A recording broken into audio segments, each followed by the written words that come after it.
For the past 2 days, I've been lucky enough to experience what I like to call an Osprey feeding frenzy. It's an amazing chain of events where the Ospreys come from far and wide, have over 20 or 30 of them at a time diving right in front of you from sun up until sundown, pulling out amazing fish, interacting with other birds. It's always quite the thing to behold. During those 2 days, I shot the Z9 with this 500 PF. I took over 5,000 images. I captured hours of video, and I went through 2 batteries. So I really got to put this camera through its paces in some really challenging situations, I would say.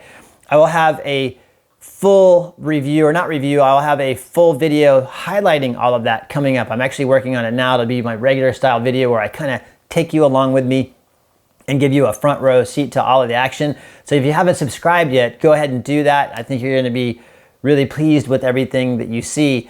But this video isn't about that. This video is about a question that everybody keeps asking me. It's showing up everywhere, and that's, should I buy the Z9? And I don't take this kind of thing lightly because the Z9 is an expensive camera. It's over $5,000 US, at least at this time. Hopefully it's not discounted by the time you see this. I don't think that'll happen. But I think that that really needs to be put some thought into, and it depends on where you currently are and what you currently shoot. For example, if you're a Nikon shooter and you've been waiting for a really good mirrorless camera, I think the Z9 is a no-brainer. I think it's a fantastic camera for Nikon shooters, and I think it'll probably blow your mind at just how good it is and what it does. If you're a Canon shooter, I don't think you need to get the Z9. You're not missing anything. The R5 and the R3 can do everything that the Z9 can do, and maybe a couple other things that it can't.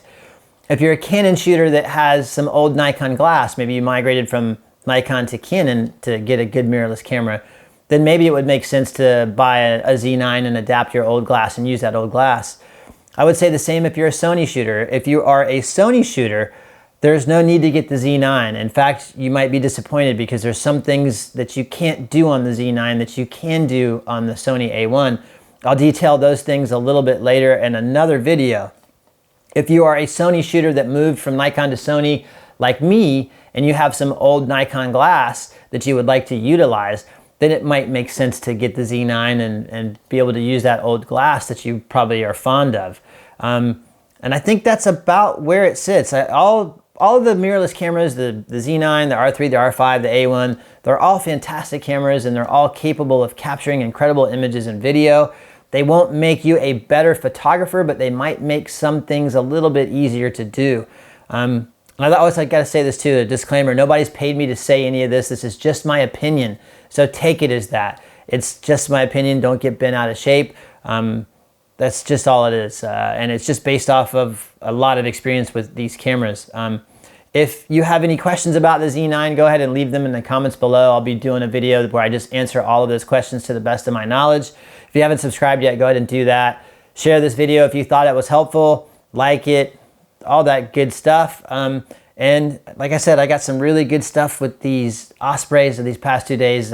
Some stuff I've never seen before that I'll be sharing soon. So if you haven't subscribed, go ahead and do that. And until next time, I'll see you later.